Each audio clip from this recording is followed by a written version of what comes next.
now. I think we're just whizzing through them and the recording has started.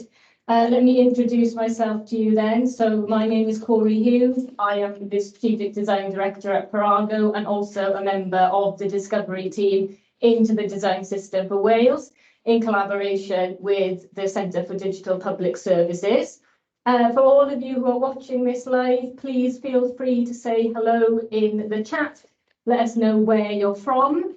And we are quite happy to take questions as we go. So you can raise your hand or again, drop them in the chat. And also we are quite happy to take questions in Welsh, either if you put them in the chat or again, if you want to speak Welsh today, that's absolutely fine too. So let me tell you a little bit more about what we are planning to cover today. If you attended our first show and tell session a couple of weeks ago, you'll know that we did a bit of a deep dive into where we'd got so far with the project. And today we're going to be building on that really. So we are going to be taking you through the work that we have been continuing to do in the research phase. We are going to be looking at the audiences that we have covered. So a bit more of a deep dive into some of the facts and figures and the numbers behind them. We'll also talk to you of an overview of the project itself. So for those of you that might be new to this discovery, we'll give you a bit of a run through of what we're focusing on. And we'll also wrap up with some of the next steps and what we're learning along the way. So your speakers for today, if we just move forward a couple of slides.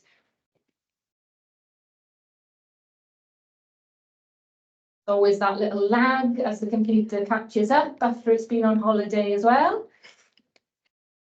User error, I'm afraid. It's just not moving. So I can tell you who the speakers are going to be today once we figure out how to move these slides along, because obviously Teams has been asleep, I think, for the last couple of weeks. So it's myself.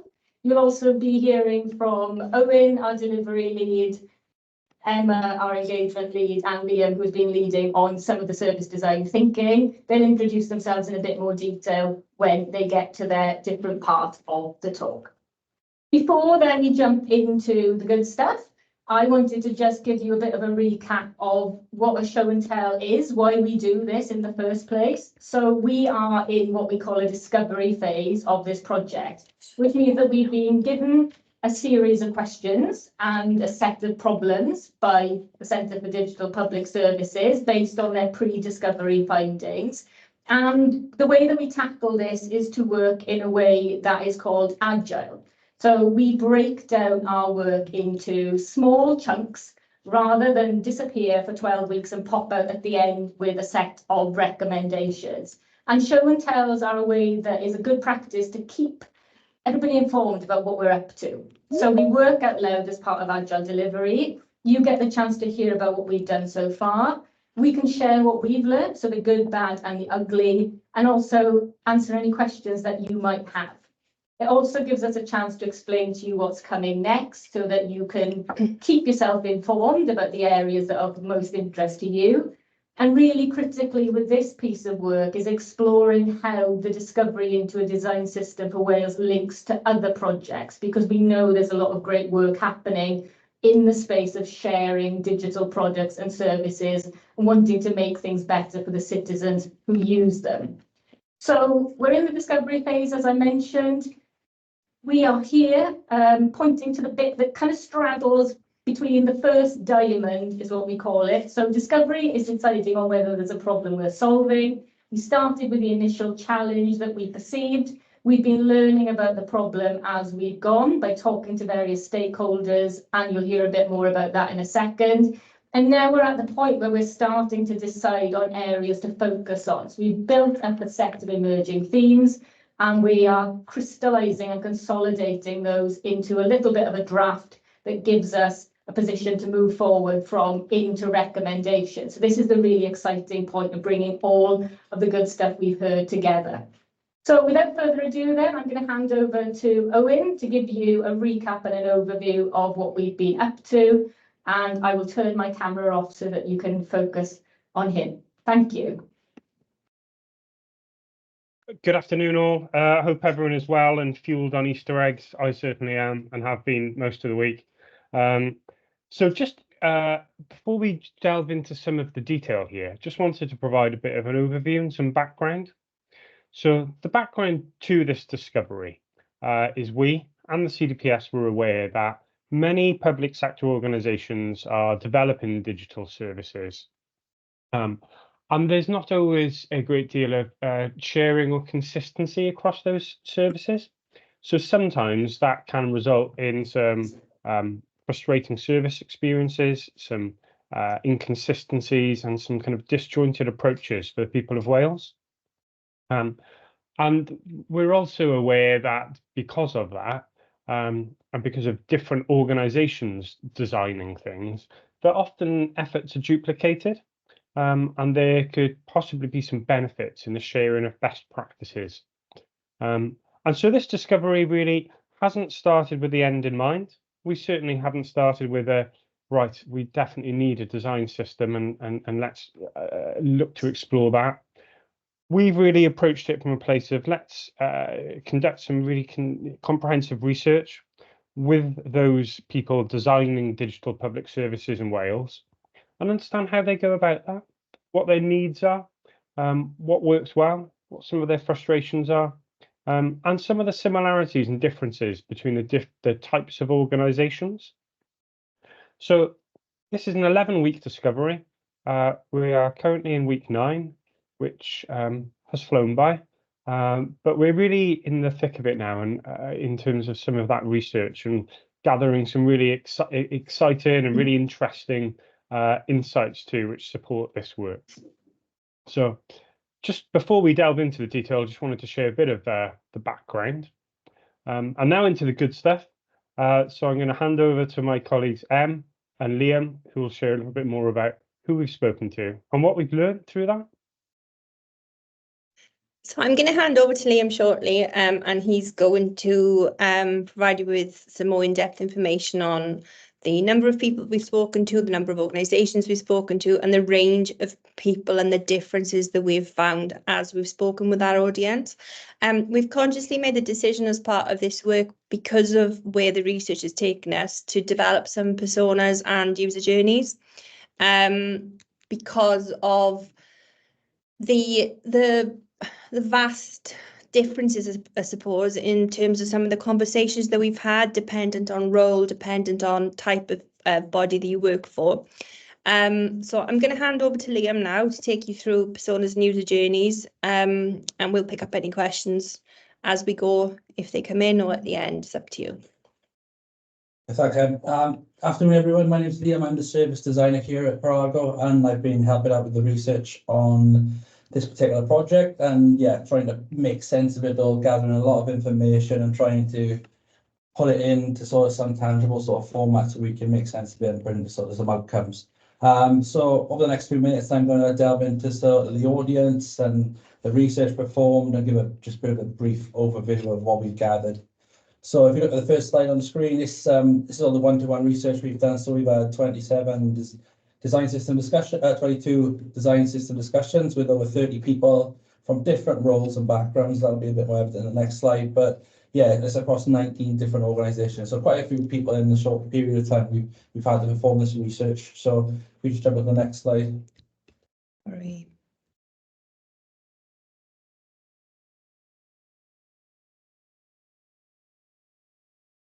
Yep. Sorry.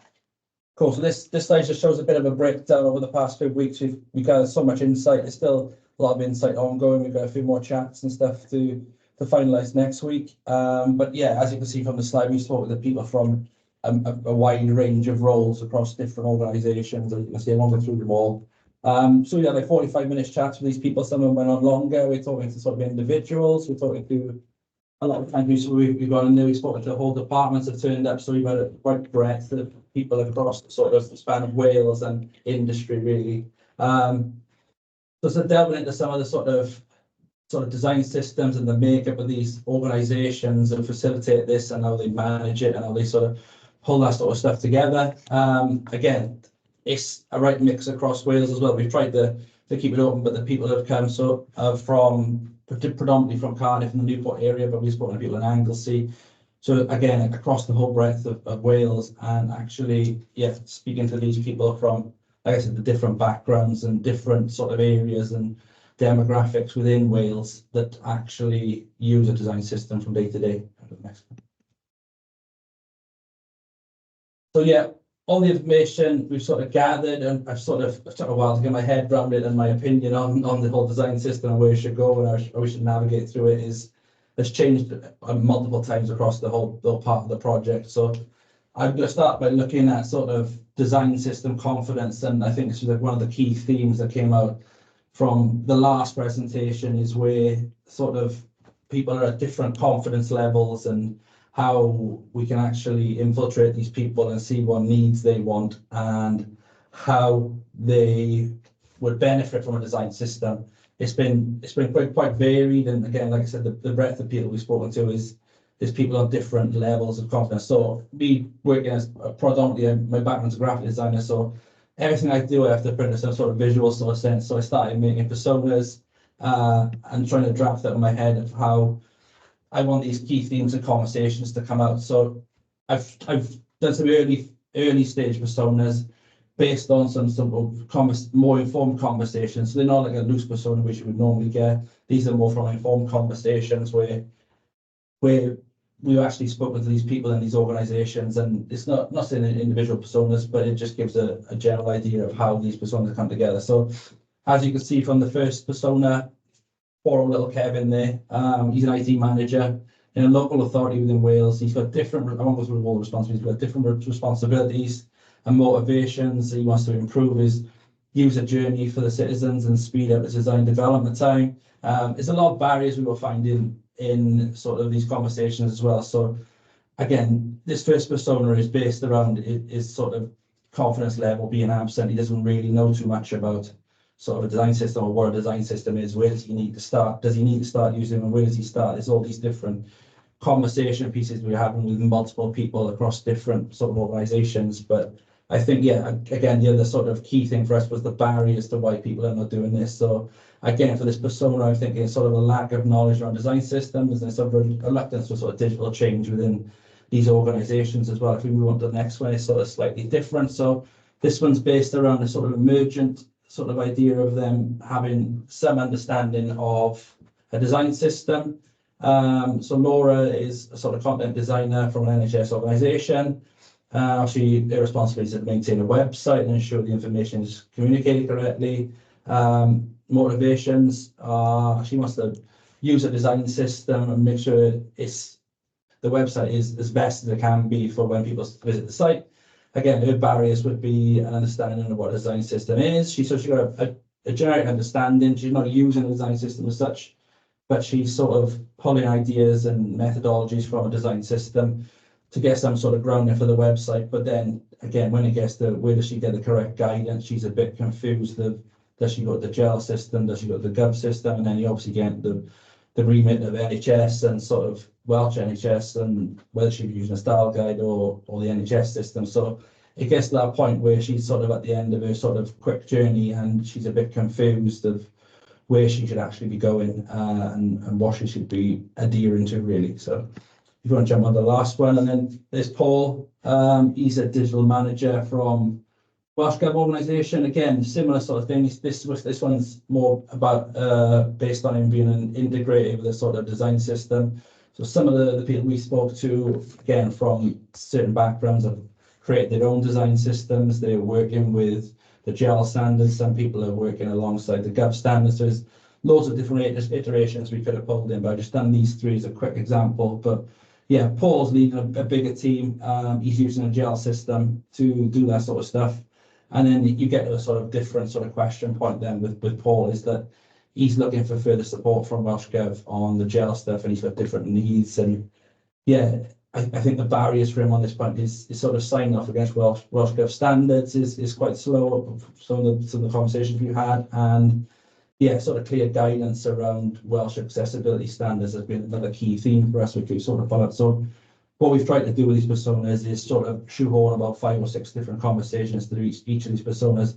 It might be the fact we have to draft in a couple more just to pad it out to make it a bit more fuller. But yeah, again, like I said, these are more educated sort of personas rather than the normal guess where you have a persona just to build up some sort of parody, really.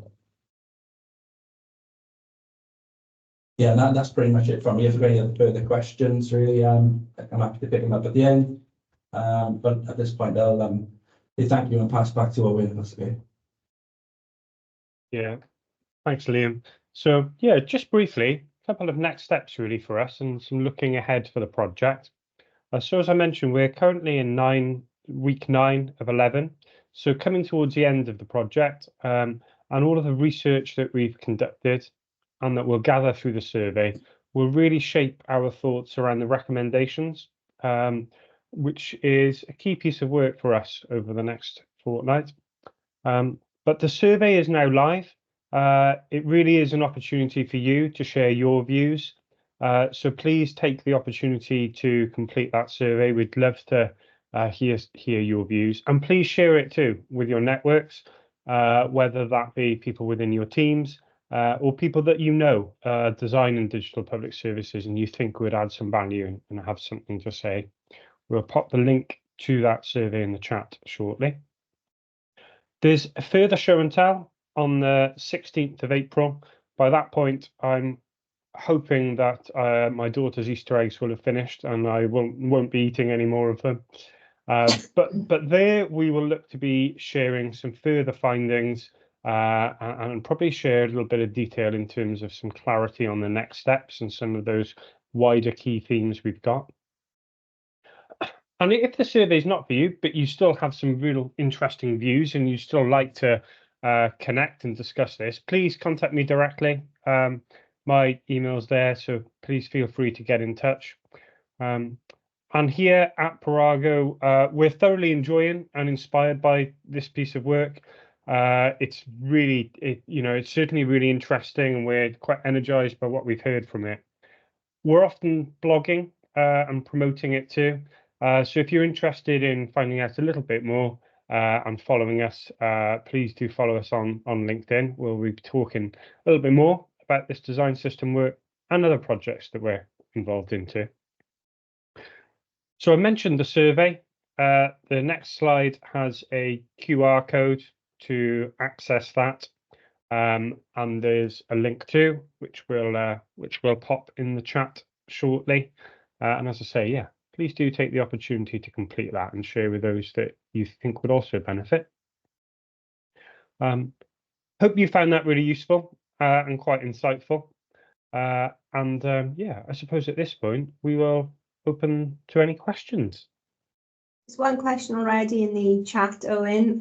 It's from Emma Morales, and I think you said at the top, Emma, your CDPS joining from Eberville, asking how many local authorities were involved in the have been involved so far. I've done a really quick count in my head. I think we're at 11/12. Is that right, Owen? Around that figure of local authorities? It is, yeah. I saw the comment, Emma, and I very quickly pulled up my spreadsheet where we'd been logging all of those. So it is 11, yes. Thanks, Owen. Sorry for putting you on the spot there. I was just interested. That's good. That's nearly half of them then. So that's really good. Yeah. Yeah. And they've been quite varied as well, haven't they, in their responses, which has been really, really interesting. There isn't a standard sort of local authority response. It's sort of the ends of the spectrum are quite vast. So it's been interesting. Ksenia, you got your hand up? Yeah, hi everyone. Thank you for that. That was really interesting. I thought I'd join as a CDPS colleague today and listen to what you have been up to. I've kind of got my commercial procurement hat on. Presumably some of this work won't be carried out internally. So have you spoken to organizations about whether they have any issues writing the requirements? Because if you are outsourcing some of this, the work that you were talking about, for example, website development, you would have to include GEL standards and other things that you've mentioned. So I'm just wondering how much of a conversation you've had in terms of procuring those services. Are you speaking about how they procure their services currently for the models that they run currently, or are you looking at sort of ahead into the next step? Well, I suppose, yeah, if they have any issues at the moment, because where you were talking about some of the personas, I think it was more if they're doing the work internally, but rather than if they're working with any external suppliers. So procurement has come up a couple of times, and predominantly related to Welsh language and confidence that organisations can have in the not trustworthiness is a really strong word, it's probably the wrong word, but there's definitely doubt out there amongst organisations in relation to the ability that suppliers really have to be able to facilitate Welsh language services, and the experiences that people have had in procuring systems from companies not based in Wales, and I guess, or not sort of understanding the difference between a system that can translate and a system that can actually deliver services bilingually, which is a bit different. So that's come through really strongly from a procurement perspective. I think for some people, there's potentially opportunities where maybe collaborative procurement could be looked at for different systems across organisations, predominantly because of budget, but also because of the expert knowledge required to know that they're asking the right questions of the suppliers. So procurement has been a theme there. I don't know if any of my other colleagues have got any comments on that. I suppose That just answer one your question? Oh, sorry.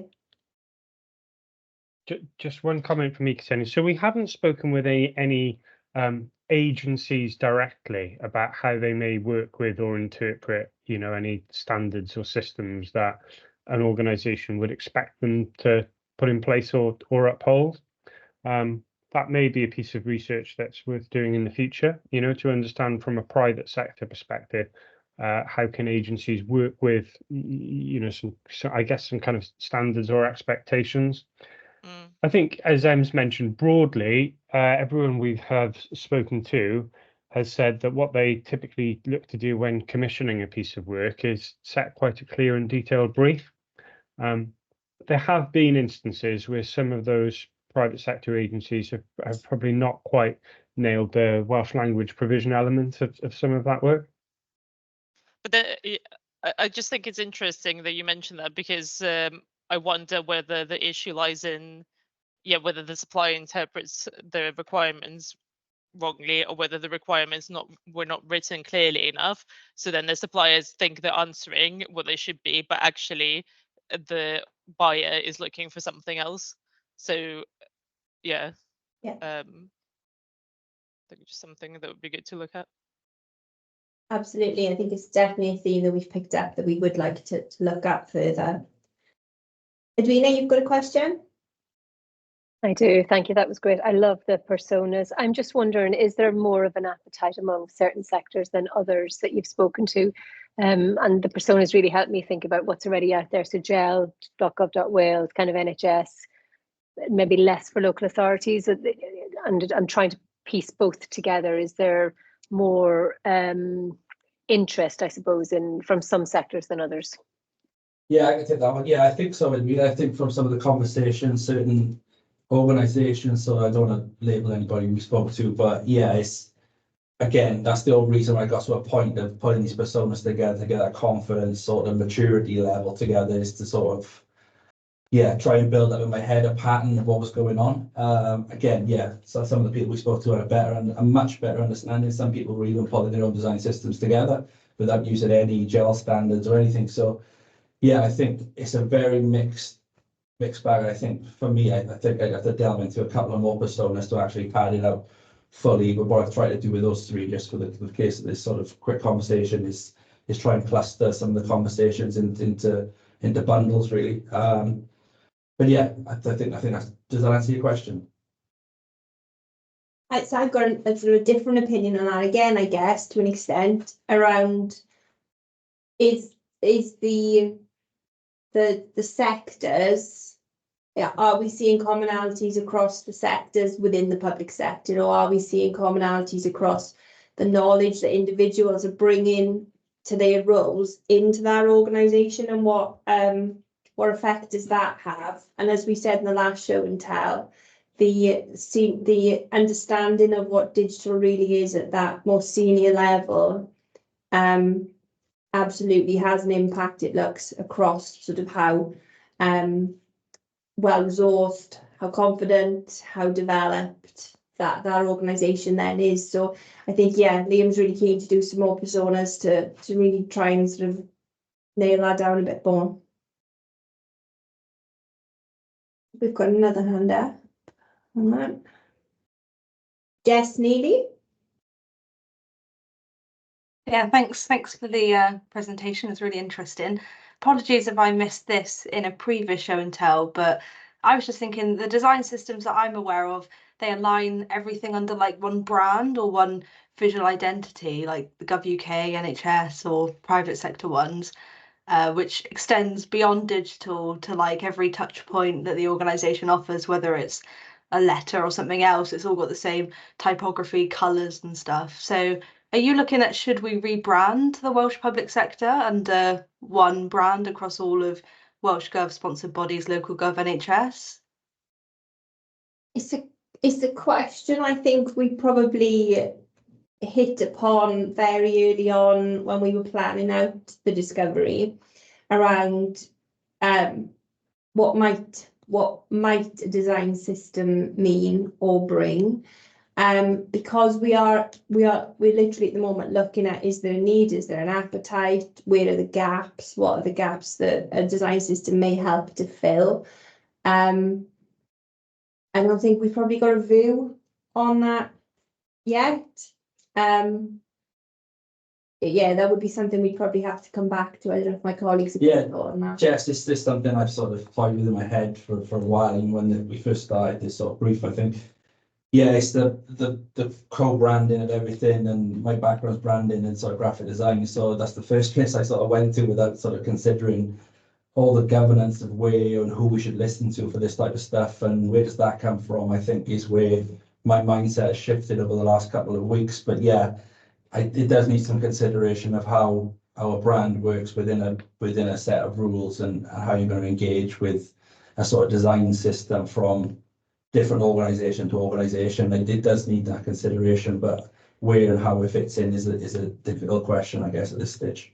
I think something that we've probably hit on from a needs perspective is when you consider the variety of structures that we've engaged with, and we've looked at the vast differences in the resourcing across different organisations within Wales. I think possibly there could be a design system itself. There's basics, I think, that need to be established around structures, access to technology, etc., that would probably need to be considered in the first instance, I think, if a design system for Wales were to be developed. So yeah, there's lots to think about. Oh, Just good to luck. Just to add to that, and it's a great question, Jess, and some of the desk research that we did was into design systems, which, as you say, work really well when they're for an organisation or a part of, or a certain part of government, because they're quite stylistic and they're branding and they're quite template focused. What we've noticed through a lot of the research is people are probably talking less about branding and some of that stylistic element, but actually there's some big commonalities across things that have been tested and that are repeatable. So a lot of organisations are providing similar services, and those services on the face of it are quite similar, but actually some of the steps to their digital processes are vastly different. Some of them could contain 22 stages, and some could contain 6. So there's definitely seems to be some interest in things that contain, tested, repeatable patterns. But the branding needs of, say, a local authority would differ vastly from a Welsh Government arm's length body. So yeah, it's a very interesting area, that one. So more of like a kind of pattern library rather than necessarily a consistent brand across the whole of the public sector. It's something that it's something that's come through as a bit of a theme, actually, is there could be some value in that, but it's certainly the one we'll explore more and hopefully find out far more of that through the survey. Could you put the survey link in the chat as well if you haven't already? Because I haven't got my phone to scan it. That's my job, but as you can probably tell, I'm having an absolute technology nightmare today. So the link will be there ASAP. Thanks. There's a question about the closing date for the survey. So originally the closing date is next week. But obviously we're very conscious of the Easter break that's been in between. And so we are wrapping this sprint up on Friday. So we'll probably close the survey on Friday then for us to go into the next sprint around the evaluation. So is that what day's the next Friday? 13th, 12th? Not Friday the 13th. Oh. Wow. Friday the 12th. Oh, there we are. Owen's already shared the link there for the survey. It's going to be coming out on social channels later. It's already in the week notes from CDPS from last week. But yeah, really would encourage all of you to engage in the survey, because it's another part, obviously, that builds our understanding. Are there any other questions?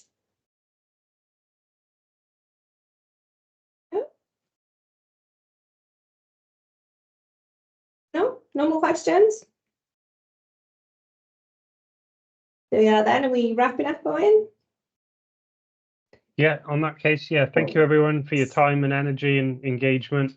Yeah, surveys in the chat, and shortly, early next week, you'll see some details too for the next show and tell later in April. So we hope to see you there. Thank you. Cheers, thanks everyone, bye. Take care all. Bye.